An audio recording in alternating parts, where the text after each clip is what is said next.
Welcome to the ACC Panic Room alongside Lauren Brownlow. I'm Joe Ovies. We started this Panic Room, Lauren, with time still left in this ACC championship game. I don't know what the final score is yet. I just know that Clemson's got some stuff they have to answer going into their bowl game and in the offseason. Um, to me, tonight's game really was just about North Carolina's continuation of offensive woes, Yeah. really biting them in the ass against a superior team. No, I mean, it's really that simple if we're being honest. And I mean, I know that Carolina has played probably two of the three best defenses it's faced. I would throw Notre Dame in that mix as well, Hmm. in the last couple weeks here. But this started even against Georgia Tech, whose defense, I guess, is like, okay, but it's not these two. You know what I mean? It's not Clemson or States. And so I don't know what's happened, but it almost seems like they've had like the red zone yips Yeah. for a while now. I don't know how to explain it any better than that because, like, in the State game, I actually just thought State's defensive performance was impressive from start to finish, really. But in the Mm. other two games, Carolina moved the ball pretty consistently and just couldn't score. It just was like wild. It was absolutely wild how they just couldn't seem to get it done in the red zone. But it's been a critique, I think. If you want to nitpick anything with Phil Longo's offenses, that's definitely been a thing that I know Carolina fans have pointed to. That and short yardage Yeah. situations for sure. Yeah, I don't know. Carolina is, and we'll get to Clemson here in a little bit, but we're based in the triangle, so we obviously focus on the triangle teams. I just, as with all things, when a regular season comes to an end, or in this case, you get to a championship game, and you can now kind of take a full assessment of the season. Carolina's year really was about, to me, the optimism of the end of the Sam Howell era and what Mhm. happens when you're trying to replace him. You see this constantly at other places where you just think the next quarterback's going to come through and they're going to pick it up right where they left off. And obviously that doesn't happen. Not every program, especially not at, like, if you're not an Alabama or Ohio State, or in the case of Clemson, who has that expectation, you don't get to double down on really great QBs. Right. States struggled there. From Philip Rivers to Russell Wilson and Mike Lennon, there was some lean years in there, right? So, and even to get to where Devin Leary theoretically could have been going in this season, they had some adventures along the way. So, I feel like there should be optimism around Carolina's program and that they have Drake May. Yeah. Uh, Josh Downs could go pro, but again, they've got Drake May. And if their defense can kind of continue on a trajectory where they're not as bad as they were the previous year, they still had their issues this year. But as we've talked about throughout the year, it was almost like Angilio likes to call it holding serve. It's very, very tennis-like. I know you love tennis. They were able to hold serve throughout the season, but even then I have to reassess how they held serve and how they really were on the fortunate ends of breaks. Now, Carolina fans will tell you that's karma for the close losses they've had prior to this season. So they were Well, due the they need a few benefit. seasons worth of those then. Right. Yeah, like I know exactly what you're saying. So like Yeah. Carolina fans feel like, no, we were owed to be on the winning end of some of these close games I or think a that call it going was our weird. way. Well, think about how long it took Carolina fans to stop expecting to lose. Yeah. Like that's honestly part of it too. Like, I mean, because that's what they're used to happening in Mhm. those close game situations. Like, it's you could talk about luck and stuff too, and obviously that always plays a role. It just does. It's almost always going to play a role, especially when the outcomes are close in college football. Like, full stop. But at the same time, like, they always manage to figure out a way to come out like on the bad end of it. Yeah. Always. Like that, and that's Well, the thing about and Carolina in close games. Like, it just seemed like they always found a way to yes, on law of averages, you would think that they'd win more, but it just never felt that way. And you this talk year, about being all on of the a bad sudden, it end was though. like, wait, now they're pulling these out. Like, what? What is this sorcery? You talk about being on the bad end though, and I'm curious your thoughts on this. It's like they got to 9 wins, right? Right. And they win the Coastal Division. And yet, the way the season has ended, where they've lost to backup QBs, essentially, the third and fourth string The quarterbacks at weirdest Georgia stat Tech. that I don't really know means all that much, but I understand why it's trotted out there. Yeah. But I mean, I think they're 9-0 against, what are they, 9-0 Yes. against starting QBs, Yes. and then yeah, it's ridiculous. And 0-4 now against the backups. It's nuts. right? But I do feel like Carolina's entered into this weird dynamic going into the bowl season where it almost feels like this accomplishment under Mac Brown is like empty calories, right? You won the Coastal, you got 9 wins, except that you lost to NC State in dramatic fashion again, and then you got worked I by think it's yeah. Clemson. Well, you forgot Georgia Tech. Like I'm gonna honestly, throw Georgia Tech out of there I because don't I think you almost feel should throw it in the trash. That's the thing. That's really embarrassing. I'm with you. I'm with you, but I Like, think and it what's making started it where more we're at now. That's the thing. yeah. Like, it's an embarrassing loss to take. You would think that coming back off of that, they would have been even more like, all right, here we Yeah. go, like ready to go. And instead, what did we see? We just kind of we saw more of the same. We definitely saw them get out coached. We saw them get outplayed. Like that's what happened in that game. And, you could argue like maybe it was always going to lead to that because of State's defense being what it is. Probably. Maybe so. But at the same time, like Carolina didn't put up too much of a fight for too long. And that one, it felt like it. It felt like their offense could never quite get going the way it wanted to. And, in this game, they were outgaining them for most of it. And they couldn't get anything in the red zone. And they just kept hurting themselves time after time after time. And so, yeah, I mean, to end that way is definitely not the best. You don't like to see that for Drake May, I think, if you're a Carolina fan, to have the season end the way it did. So really, there's just one more chance for them after they've had like some time off to just wash this stink off them. I don't think that they should apologize for winning the Coastal Division. I think in hindsight they won't. Like, I don't think that they're going to feel like it's empty at a certain point. But, I mean, I get why it feels like that right now because of the way everything's ended up. I think it's less about feeling like it's empty and just more about feeling like the way the season ends stinks. And it's, you would have loved to have seen it end any other way, basically. 39-10 the final. I just got the ESPN alert. So the ACC championship is a wrap. Clemson is the winner. So let's get to Clemson for a little bit. We can always get back to Carolina a little bit later on. So Dabo can be stubborn. All the great coaches can be stubborn. Look, I know there's a lot of Clemson football fans that are also Carolina basketball fans. So they know that Roy Williams could be stubborn about certain things. So I do wonder if Dabo thinks we're idiots. He must think we're idiots because going into halftime, he tells the ABC broadcast that apparently the plan was always to go to Cade Klubnik in on the fourth or fifth series. Fourth or fifth series, he said. that like they're playing like a warm-up game against Wofford going into the South Carolina game. Like, I was like, what? Yeah. Now, maybe he genuinely thought that little of North Carolina, which, like, given the way the game played out, like, kudos, I guess, cool. Like, maybe he genuinely thought he could wait that long. I don't know, or whatever. But I understood why it happened earlier, obviously. My thing was, like, if you were going to do that from the beginning, are you saying that, like, if your quarterback played well for 4 or 5 if DJ came in there and played well, right, you're going to pull him? No.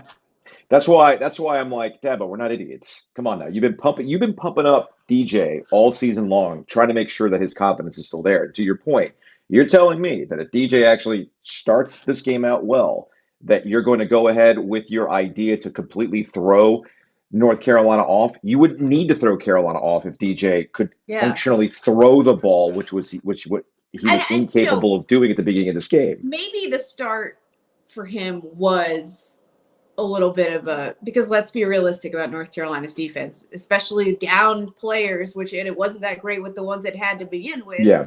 You're missing guys in the secondary, you're missing guys up front. We understand all of that. So maybe Dabo's thought process was literally like, let's see if he can get in there and get comfortable against a defense that's not very good. But to what end though? I mean, there's been some rumors. There's been some rumors swirling that DJ is going to be transferring anyway. So if he's not going to be your QB next year and you might not be going into the portal, well, then why don't you just go ahead and go to Cade Klubnik to start the game and just put all that stuff to rest? I don't know. I thought all that stuff was curious. Yeah. I also think it's been curious how he's handled Cade Klubnik all season, right? Because I don't think he's put Cade in good positions to really show you what he might be able to do. Well, I don't know why this one would have been bad. This was fine. Like, this one was fine. I'm talking about, what was it?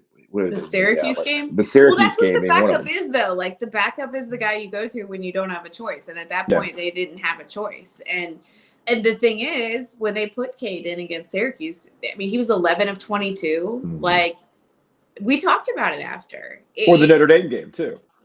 Yeah. He's like, oh, well, he threw a pick. I'm like, yeah, but there's context to these types of Well, things. I mean, that I didn't even, I took more seriously the bigger sample sizes we got, right? Yeah. And to me, it was always shocking because I was also like, why are they only running the ball when Klubnik's in the game? Like, you probably should keep giving it to Will Shipley when DJ is in there too. I don't know, just throwing it out. And it just, I don't know, Clemson's offense has been weird this year, and maybe everybody involved from like the coaches to the wide receivers to the offensive line, maybe they needed that change just as much as anything else. You know what I mean? It just seemed to like re-energize everybody. You saw guys getting separation that you didn't see getting separation before that. You saw them calling different plays, obviously, and some of that makes sense. You're trying to get DJ in a rhythm but they were being more daring than we'd seen them do with DJ. You saw guys making catches they weren't making with DJ. So regardless of the reason, right?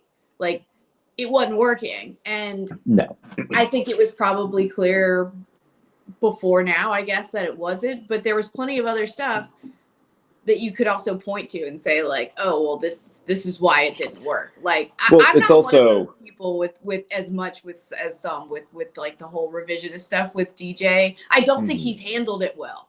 Like, no. I do not think he's handled any of it well. But I also wouldn't say that they cost themselves a playoff spot because I don't know that. I can't know that. Well, I also think too, look, it's entirely possible that I'm guilty of being caught up in the offseason conversations and how people talked up Cade Klubnik, right? And you and I have talked about this locally with, say, Ben Finley, where you wonder, okay, well, why didn't the coaching staff go to this guy who clearly looked like they gave him something different that DJ Uiagalelei wasn't able to do against North Carolina today, right? Why didn't they go to him earlier? Well, throughout the entire offseason, there was a conversation going all the way back to July. If you really want to get to pinpoint where it started, was at an ACC kickoff, and it was how many games was it going to take for Dabo to go to Cade, right? We're following that trajectory. The Deshaun Watson, the Trevor Lawrence. Well, Cade's the next guy because everything has to follow the same pattern. It just felt like it was all handled differently from the jump, though, too. Like, that's the thing. Gets to my point in that we have to understand that, and this is why there's been some hand-wringing around the Clemson program, at least with Clemson people that I follow. And I actually asked Eric McElwain about this while we were out in Charlotte for the ACC championship, and like it almost felt like there were some fans that didn't mind losing this game because it might jostle Dabo out of his ways to go and do the things that he needed to disrupt the program like he had done in the past, rather than kind of doubling down on things that he believed in. Right. And I know our friend Bud Elliott of the Cover 3 podcast straight up said, it's like, what are we going to get? We actually talked to Chip Patterson about this today, too, while we were doing the show out in Charlotte. It's like, if it had gone the way that Dabo wanted it to go, right? They win 39-10, but DJ's the quarterback. How do you think Dabo was going to handle the press conference, right? He was like, that's the heart of flex on everybody. Yeah. He was a flex on everybody. It's the heart of the champion. It's this and that. Like, I know what I'm doing. If you don't want me, well, then you go move on to somebody else and they'll fire me or something like that. I think it's so hard with these coaches that are at this elite level too, because like, look, like anything else too, it takes luck as well, at least in part. And so like when so many decisions just work out the way you want them to, it can be easy to just go in there and flex and just assume that your judgment is always correct, even if it isn't. And it's a conversation that Julio and I have all the time, and he brings this up as it relates to Clemson skill position players. We've seen a diminishing returns, right? Like they're not on the same level where they were when they were winning national championships, right? I think we can all recognize that. Yeah. So it's entirely possible too that we just because Cade was the next guy doesn't mean he's actually the next guy. They might not have a next guy. You might just have a miss in this class, and that's why people have been that's why some people have been kind of wondering, like, you know what, maybe if you do lose this game or if it's a tighter game, it forces Dabo to actually go into the portal, because by the time tomorrow night comes around, Monday comes around, like every quarterback's going to be in the portal. So if Clemson's going to keep up, they might have to go and get a guy to come in and take him to the next level, rather than what he has been doing, getting these guys coming to the system. But that's a conversation that Clemson's But there's other, there's players at other positions too that I think they could have used. In wide receiver being the biggest one, actually. Oh, for sure. Wide receiver being the biggest one. Yeah, that's been their biggest issue big now threat. for, I'd say, a couple of seasons, to be honest. It's funny, tonight's game between Clemson and North Carolina didn't really have a lot of sizzle to it because there was no implications for the college football playoff. And it's funny, you and I have done several panic rooms trying to assess where things were for Clemson and North Carolina and the college football playoff or Heisman races and everything else. And I was not one to dismiss outright the college football playoff discussion for North Carolina because not everything works in absolutes in college football. We get so laser focused on looking at the schedule, just making the assumption that this team is going to win and nothing's going to change, right? And I joked about this a couple of weeks ago that watch everything break North Carolina's way where they can at least enter the chat for the college football playoff heading into the ACC championship game. But there was a catch. Things did break North Carolina's way, but North Carolina did not hold up their end of the bargain with losses to Georgia Tech and NC State. And then you've got Clemson, who loses to South Carolina this past week, which then creates a scenario because if you looked at the college football playoff landscape going into the game, it really did open up for both teams to get back into the conversations. Clemson specifically, if Clemson did not lose to South Carolina, with Southern Yeah. Cal's loss last night and TCU losing in overtime, and they do what they do to Carolina tonight without having lost to South Carolina, what are we talking about? We're talking about Clemson being probably the 3 in the college football playoff. Although what's funny to me is a lot of Clemson fans I know, not everybody, but a lot of them are like, look, it's fine. We know we're not that good this year. We'll take our ball and go home for a year. It's all good. But I understand. That's everybody against Georgia this year. Come on now. I mean, let's be realistic. That's the other part of it that's so funny. Yeah. I mean, imagine being like Nick Saban and groveling on television. That's not, gosh. It's so unbecoming. It really is. I jokingly tweeted, it's so wait a minute, is Nick Saban the one who's actually dispensing rat poison right now about his own team? That's not that good? Come on, man. This is what the excellence energy of a is. desperate man. Nick Saban is far from that. I almost feel like he has to, he feels like he has to do it just to appease people at Alabama. Why? If Nick Saban was being truthful, he's got to earn that money, I guess. He doesn't already. Right. You'd think so, but I'm sure there are people there. He's like, damn it. Look, he doesn't want, I don't know, I'm going to make up a name, Kelsey from the radio show to be like, Nick, did you fight for your team when the college football playoff, opened up? Did you go on television like those other coaches did? Maybe he just really was sick of hearing it from her and wanted to make sure that he got his lobbying in. Yeah, he didn't want to see on his burner account message board geniuses screen grabs of the Alabama message board saying, Dabo's quit on this team, he's quit on the program, he didn't fight for us, all that kind of stuff. Right. Yeah. And Feinbaum goes nuts on Monday saying those very, very things. So anyway, tonight was just an example of the opportunity was still there for the ACC, but the ACC just was not up to the task, and they deserve just an Orange Bowl at best, which is where Clemson's going to go after winning. I'll be curious to see where Carolina goes and what their vibe is going to be in the bowl game. I mean, it's entirely possible this team was 9-1 and then closes the year out at 9-5, and it goes back to my empty calories conversation when it comes to the Tar Heels. So I'll be curious to see where they're going to be mentally when it comes to that bowl game. It's interesting to me too, though, because I think this is the year of missed opportunities for a lot of teams. At the end of the day, empty calories or no, Carolina did get something tangible out of it. They did. And there's a lot of teams that had potentially a little more on the table that weren't able to kind of get that done. Clemson included. I think it was almost kind of the year. I mean, even Florida State, with as well as they finished the year out, you look back at that game at State, which they should have won. They absolutely should have won that game. Or are we talking about them differently if Florida State wins that game? It's possible. And I think you do look at some teams and you go, was Duke really Duke wins Coach of the Year? Mike Elko wins Coach of the Year, because that's the only team that you could really make the case, I think, took advantage of every opportunity in front of it as much as it could. What did Duke blew it at Georgia Tech? Maybe that's it. I mean, we're gonna forgive them for that. It's fine. I mean, everybody else really took their stumbles along the way and left something on the table when there was like more to be had. I think I that's almost fair. feel I think that applies to Duke as well. Pitt comes to mind.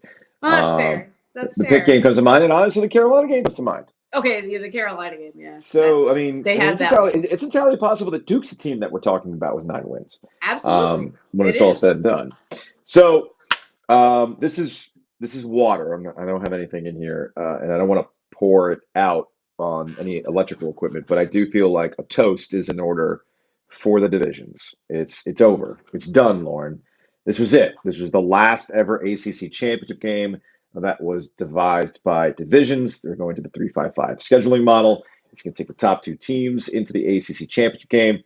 And I do feel like there's a little bit of a be careful what you wish for element when it comes to I'm not gonna say anything. You know, I've been fighting this battle for far but too long. I feel like this is our final say. Like I do feel like as somebody who has been a long proponent of getting rid of divisions and coming up with a better scheduling model where you get to see the games that you actually want to see more often. The opportunities that say North Carolina had, and this is what I'll say I think is fair. Because of the divisions and the way the Coastal has been, those teams have had opportunities to go get their ass handed to them by Clemson or Florida State before that. Right. But let's not forget that there was a while there that Virginia Tech was a team that was winning the ACC championship from the Coastal side.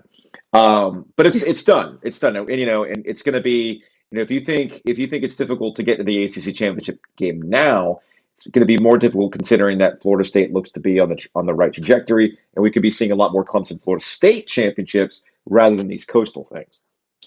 Which is probably, I guess, better for the league in the long run. Anyway. For the league, it's better. For the league, it's absolutely better. Yeah, I mean, listen, you and I have talked about this a bunch. We both agree on this, and people still want to argue about it, and that's fine. I think that at some point, people who think State would have just won a coastal title for sure, and they're 100% confident in that, had they been in that division, they're going to think that regardless. And, like, kudos to y'all. Like, good for y'all if you are so confident about that. Do I think they would have had a better chance? Like, we all understand that, yes, probably.